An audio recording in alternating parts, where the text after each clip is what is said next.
Hey guys, welcome back to the channel. Today I have prepared a presentation on current problem that Canada and North America and in fact the entire world is facing of inflation. We'll talk about how it could lead us into recession. We'll talk about relationship between inflation. We have seen the current rate hikes that are happening with Bank of Canada and how all this could lead into recession and how is this all connected. I'll also be talking about some of the other leading indicators like consumer confidence and business confidence, as well as the impact of US going into a recession or a potential recession and what that could mean for the Canadian economy. And then once we have understood recession, we'll talk about two things. One is how to defend ourselves during this recession so that we don't go down. And number two is how to play offense, how to attack this recession.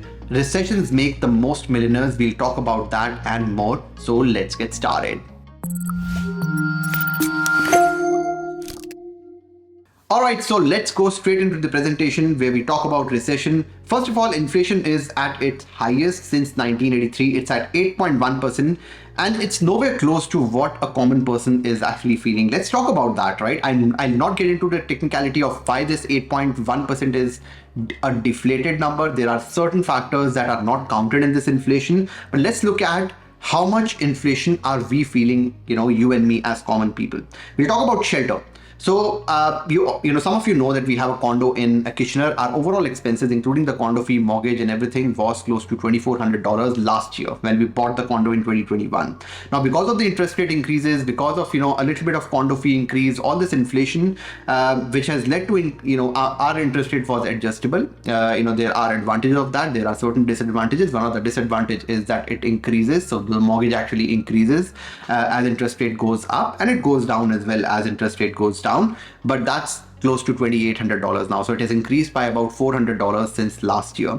Now, that's nowhere close to if you are actually buying a house right now. Now, even though the housing market is down versus January, December, January, February, it is still way up versus last year when we bought the property. We bought the property for $420. It's easily worth $500 right now. So if you get a mortgage at the current mortgage rates, it'll be close to $3,100. It'll be more than that. But currently, if you are buying the same house, paying a high interest rate, it will be close to $3,100, inclusive of the higher increase in, the higher cost of housing plus the interest rates. So there's a $700 increase. That's massive. Let's talk about car. That's the second biggest expense, right? If you own a car, for example, we own a car, our EMI is about $325. That has not changed. But if you buy a car today, first of all, it costs about 10 to 15% higher because of all the supply chain issues that we have with the auto manufacturers. Second of all, you will pay anywhere between 4 to 5% interest. We actually pay 0% interest on our car. But if you're buying a car right now, the cost of the car is high as well as your interest rate is higher. So you'll pay anywhere between $400 to $450 for the same Hyundai Elantra 2020 that we have. Obviously, you'll get 2022. Insurance. I've just taken the same $180, whether you were, us or, wherever we pay $180, some people pay more, but let's assume that recession or inflation is not hitting, insurance. And let's talk about gas prices now. Gas prices have increased so much. Like when we came, we actually filled gas, I remember 78 cents per, liter, which was close to nothing. Now it's 176. So it has increased by an entire dollar. So we were actually, we fill our gas once a week. If we are traveling more, we used to do about $52 of full tank per fill. So that's about $220. Now it's much higher. Now we are spending, like one tank full per week. It's about $340. So it'll be same if you are coming in now versus us, because the gas prices are the same for everyone. Let's talk about grocery now. That's a difficult one. It depends on your individual preferences. It depends on whether you have pancakes, whether you have premium grocery, whether you only have eggs. But in general, the grocery prices have increased by about 9.7%. This is as per the government estimates, but 9.7% is how the grocery prices have increased. So it has increased by about $40. I think it's more, but let's just take at 10%. Now, we used to spend like $3,525 on these basic necessities a month.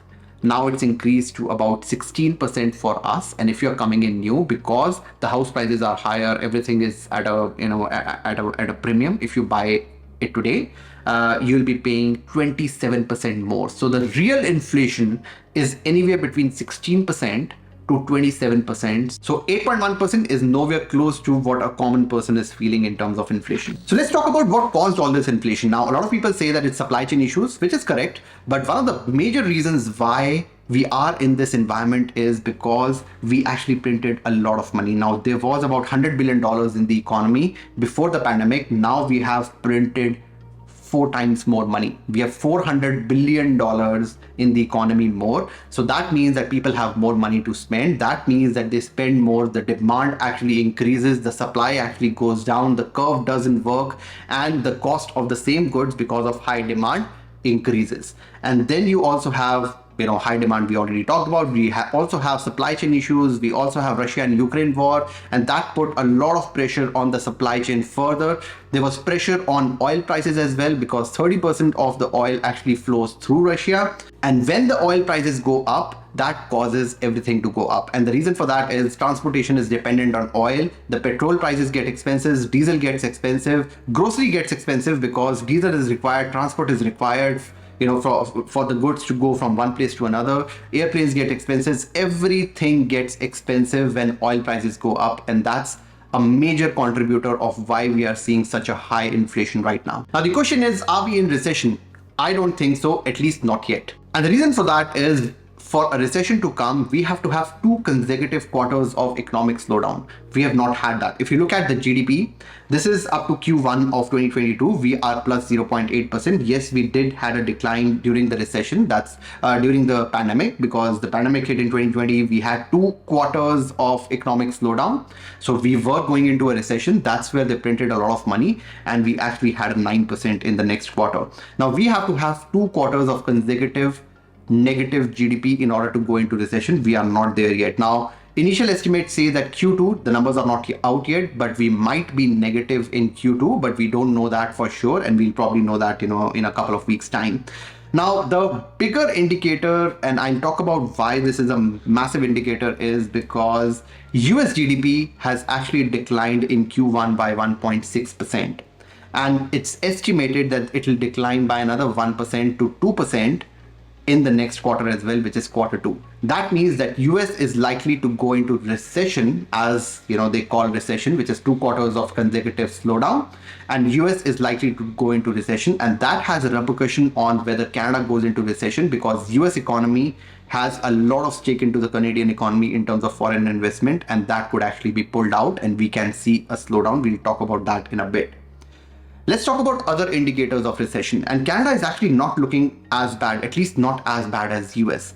If you look at consumer confidence, this is from Trade Economics. If you look at consumer confidence, it was down during the pandemic in March when the pandemic hit. So it actually went into, like 35, 34. If it's 50 or above, it means that there's positive consumer sentiment. If it's, 50 or below, it means it's negative, right? And we are declining since, the last 2-3 quarters, but it's not that bad. We are still at 50. So it's a neutral sentiment that we have with the consumers. It's likely to go down in the few quarters. We'll talk about that in a bit, but still it's not that bad. Now, consumer confidence is one thing. A recession is also hit because of the business confidence, and business confidence is actually not bad at all. Again, the same parameters are used here. 50 means, above 50 means that it's positive, and we are still at 60. Yes, there has been a decline in the last quarter, but we are still at 60. So the business sentiment is actually not that bad. Plus, another leading indicator is unemployment. Unemployment is at its record low at 5.1% in Canada. Now, all this actually indicates that we are actually not into recession right now. We might go into recession, but right now it's not recession. Then the question is, why the crazy talk of recession? And the reason is, first of all, like I said, US has gone down in GDP by 1.6%, and it's very likely that they'll go down again. So they are going into a recession. And that would basically mean that all that foreign direct investment that comes, so 46% of all FDI into Canada comes from the US. Now, if US goes into recession, that basically means a lot of that FDI is reduced, a lot of those investments go down, and that could lead Canadian economy to go into a spiral as well. And that could actually lead 2 to 3 months, maybe it will lag 2 to 3 months to US, but we might go into recession because US is very likely to hit recession in the next couple of months. Now let's also talk about how recession actually works, right? Now, we all know that the inflation is high. We talked about this. Inflation is high because the demand was very high, supply is low, and therefore the cost of goods is increasing. What that does is that actually forces Bank of Canada to increase interest rates because they want to do quantitative tightening now. They want to reduce the amount of supply, the money supply that's there in the economy, and they have to increase the interest rates. When interest rates increase, the borrowing capacity reduces. Yes, the houses get more expensive because you now have to pay more interest. But the bigger thing is that the businesses that are run on debt, they are not able to borrow as much. They are not able to employ as much people because a lot of businesses in Canada and elsewhere around the world work a lot on debt and their borrowing capacity. Now, when the borrowing capacity is low, consumer spending is also low because everything is so expensive. People actually cut down on their expenses and they spend less. At least that's the hope. So when the consumer spending actually goes down, what happens is the overall business and economy, because businesses do not have access to cheap interest rate, cheap money, so they are not able to invest back into their businesses, and consumers are not spending and buying from those businesses. And that basically means that businesses and the economy actually goes down. And this then further leads to layoffs and unemployment, and that's how a recession is actually formed. However, recession is actually the cure. What's likely to happen is because all this, layoffs and everything, if we go into a recession, what would happen is that people will have less money to spend. That basically means that there will be lower demand and then the supply will correct itself. Hopefully the supply chain issues also correct itself, but when the supply goes up and demand goes down, it would control inflation. When inflation gets controlled, Bank of Canada will then decide to reduce the interest rates, and the reason why is because they have to now pull us out of the recession. When interest rates go down, borrowing capacity goes up, and now businesses are able to invest into their businesses. They are able to borrow cheap money. People are able to buy houses, and then the consumer spending goes up because people have more access to the money, and then the business and economy starts to grow back up. We are going out of a recession, and then the layoffs and unemployment goes down, and we are fully out of a recession, and we are again in a bull market. Now, this is not new. This has happened several times in the past. It's not new. It's not the first recession. It's not the last recession. It works exactly the same every single time.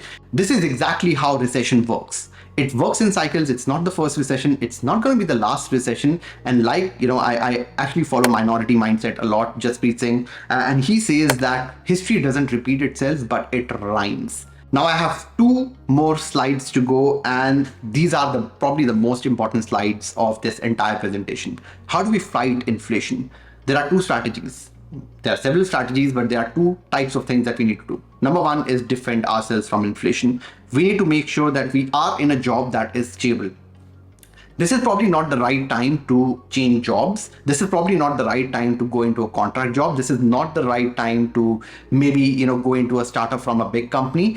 I am all for doing all those things, but we need to defend our job. We need to defend our stability. We need to defend our salaries right now. So that's the number one thing. We need to have job stability. The second thing that we need to do is we need to consolidate all the debt. We need to pay off all the high interest that we have. If we have, any credit card debt, if we have expensive cars, you need to pay that off, or you need to find a way to reduce that debt, because when there's a recession, when there is inflation, you are already strangled for cash, and we need to make sure that we do not have any high interest debt. One of the things that you can do if you have a house, if you own a house, and if you have some equity in the house, you can actually consolidate all that debt into your house, and that way, instead of paying $1,200, $1,300, $1,400 a month in interest on credit cards, you can actually pay $300-400 on the house additional, and that actually consolidates all your debt into one house. Number three thing that we need to do is we need to have an emergency fund of 4 to 6 months of monthly expenses. If we lose our job, we should not go into further debt. We should not be on our credit cards.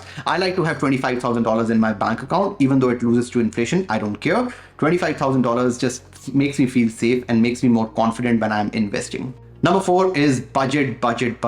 And guys, this is really important. There are so many places where we actually spend money unnecessarily. We buy shit that we don't need. If you budget, if you track every single dollar that comes from the bank account, goes into the bank account and comes out of the bank account, you cannot go wrong. And I can promise you, you can at least save 10% of your expenses just by tracking your money. Now what I've done is I've actually created a monthly budget. So it's basically a tracker where you can actually just post your income here. So that's your gross income. It will calculate your monthly income. Gross, it will calculate all the taxes. It will calculate what the federal taxes are, provincial taxes are. This is the approximate. It's not the highest, and it will also calculate your household income net after taxes. And then what it would do is it will just plug this number into your household income, and it will tell you how much you should actually spend on rent, on car, on grocery, on public transport, on phone. All these expenses will be populated automatically. You can just play around with this sheet. You can change this sheet. If you screw up the sheet, just download it again.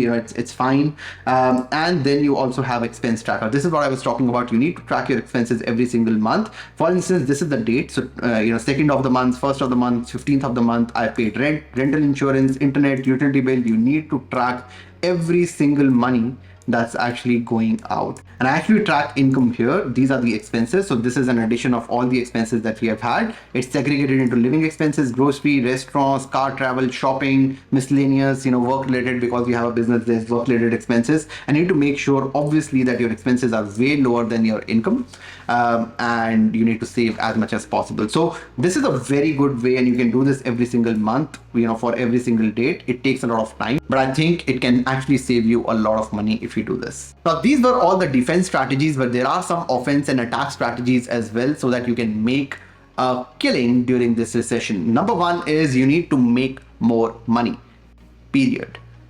I know a lot of people say that, you can't always make more money, you can't always have more time, you have kids, but if you have to win in recession, if you are okay, just do the defense strategies. If you don't want to make money, it's fine, right? Not everyone has to make money off a recession, but if you want to make money in this recession, you have to make more money. And one of the things that you can do is you can ask for a raise, you can get a second job, you can start a side hustle, you can start this YouTube channel, you can do so many things. You can pick freelance work, you can subscribe yourself to Fiverr and get consulting work. You can, there's so many different things that you can definitely do to make more money, to make $400 to $1,000 a month more. And then what you do is you invest into stocks and ETFs. Everything is on sale right now. I'm actually doing it weekly now. I invest $500 every single week and more, if I have more money, but at least $500 every single week into ETFs. I've talked about this a lot of times on the other YouTube channel and on Instagram as well. But 20% of your net income should slowly, it should not be like if you have $20,000, you just put it into one ETF and done, right? No, it should be slowly and gradually, because you need to make sure, because you can't time the market, you need to make sure that you are buying slowly during the downturn. Because what happens is if you buy for $20,000 here and the market drops here, you'll not be able to dollar cost average. So it's important that you buy slowly. I'm doing it every week. You can do it monthly as well, whatever works for you. But investing is important. It's a golden opportunity for first-time home buyers. And I talked about Rule of 35 in the last webinar that we did. I don't know if you have checked the video. It's an 80-minute video. I understand it's a lot. And therefore, I'll actually talk about the Rule of 35 here. The reason why I'm saying it's a golden opportunity for first-time home buyers is because the market is actually down. Yes, you are paying more interest, but that actually means that you are actually buying the house at a discount. The same house that was $700,000 at 1.5% interest is now at $500,000 at 4% interest. And interest rate will go down, but your purchase price cannot change. It's at 500 or it's at 700. Now, if you bought at 700 and the interest rate was 1.5, it has gone up and your purchase price is still 700. But if the interest rate is 4% and you buy at 500, the interest rate can come down and your purchase price still remains the same. So it's a golden opportunity for first-time home buyers for exactly that reason. Do not care about the interest rate. What you should in fact care about is how much house you're buying. So let's talk about that. Now, this basically is the Rule of 35 calculator. This basically means that 35%, so if you are earning $10,000, not more than $3,500, and this is of net income after taxes, should actually go towards house-related expenses. So if you are earning $10,000 and you ask yourself that, is your income gonna increase in the next 12 months? Are you gonna get a raise? Are you changing your job? Is there a side hustle that's actually growing? If the answer is yes, you just type yes and say that, okay, my income is gonna increase by about 10%, and therefore your income income that you're working off is about $11,000. And then you ask yourself, okay, what's your down payment? How much down payment you can actually save? And then you will get an answer that, okay, 60,000, 70,000, 80,000, whatever that is, you just input that here. Now you ask yourself this, after the down payment and the closing cost, are you left with $25,000 in your bank account as emergency fund? If the answer is yes, good. You can actually move to a rule of 40. That means that all the house related expenses can be 40% of your net income because your emergency fund is in place. But if the answer is no, then you have to stick to rule of 35 and you cannot go past. Annual property taxes I've assumed at 3,600. You can actually change it, whatever you think is good. Condo fee, I'm assuming it's a freehold. Your utilities are a little bit more. If there was condo fee, I would actually reduce your utilities by half. But let's assume there's no condo fee. And the mortgage payment, now this mortgage payment is actually calculated at a 10-year average of variable rates. The 10-year average of variable rates is 3.163%. I've taken that into account and not the current variable rates, but you will be fine because we are making sure that you're not buying more than what you can afford. The banks will actually qualify you for $800, $900 if you're earning $10,000 a month. In net income, they will qualify you for $800,000, $900,000 mortgage, but that actually means that you'll be paying 50 to 60% of your net income into house related expenses. That's never a good thing. And then it actually gives you the purchase price based on the interest rate and all that we have input. We cannot exceed more than 733,000. Now you can, because the bank will allow you to, but you should not, so that you have enough money for investing. And that's where I say it's a golden opportunity for first time home buyers, but there's a caveat that you need to buy something that you can afford. You need to make sure that you are buying with rule of 35. And then you have people like me who actually refinance their house. They are actually making more money, and now I'm in the market for my fourth investment property. That's in the next 6 to 18 months, there'll be amazing rental properties on a discount. And the reason for that again is that there'll be so many people who will be selling their houses. There'll be so many investors who want more liquidity for their business, and they'll be putting their houses and rental properties on sale. And you would get, like you can get an easily 20 to 30% discount on rental properties, and you can buy in areas that matter. I'm looking at KW region now, again, not Windsor, not Calgary, but KW region, because I really believe in the intrinsic value of this particular region. Now guys, I do have a calculator for rental analysis as well, but I'm not sharing it on the website. And the reason for that is that I just feel if I share the calculator as is, you might make a mistake in understanding that calculator. So do book a call. The link is in the description. The calculators are in the description if you want to, the budgeting tool or the rule of 35. But if you're analyzing properties for rental investment, make sure that you're booking a call with me and we can do it together using my calculator. I can give you a few, secrets and a few goes and no goes and do's and don'ts when you are analyzing investment properties. So do book a call, link is in the description below. The fifth strategy is you can actually start or buy a business. If you have money right now, there will be so many businesses who are not able to sustain, and there'll be a golden opportunity to buy businesses that you think you can actually run or you have expertise in. It's not for everyone, but there are people out there who have expertise, for example, in running laundromats in India. And if you are able to understand that business sale, you can actually buy a laundromat in a good area and you can grow it. I'm not, this is just an example. I'm not saying you should buy a laundromat, but this is just an example. Or you can actually start a business. It takes time. So by the time there's next recession and the next boom, you'll be ready. But you can also start a business, because in recession, there are so many opportunities. There are so many problems that you can actually solve. And last but not the least, if you're not able to do anything during this recession, learn. Because this is not the last recession, this is not the first recession. There'll always be another time when you can become a millionaire. Recessions make the most millionaires. Make sure that you're learning, make sure you're capturing all the information that's out there. There are so many people making so many amazing videos, doing so many amazing things with their money to grow their money. Make sure that you're learning from these people. Make sure you're consuming a lot of content, because when the next recession hit, because it will hit, then you will have the money to actually invest and make a difference in your lives then. So make sure that you are learning as much as possible. And that's all we have for today. I hope you like this video. बहुत लंबी हो गई video, but I will try to curtail the video size, but I will be making more presentation style videos now. Do like the video, because if you like the video, it will reach other people as well and they can also be helped. Do subscribe to the channel. It will really support me and mean a lot. I'm actually growing my second YouTube channel now, and the feeling is the same. I always see how many views I have, how many subscribers I have. So that always motivates me. मिलते हैं अगली video में, तब तक के लिए bye bye.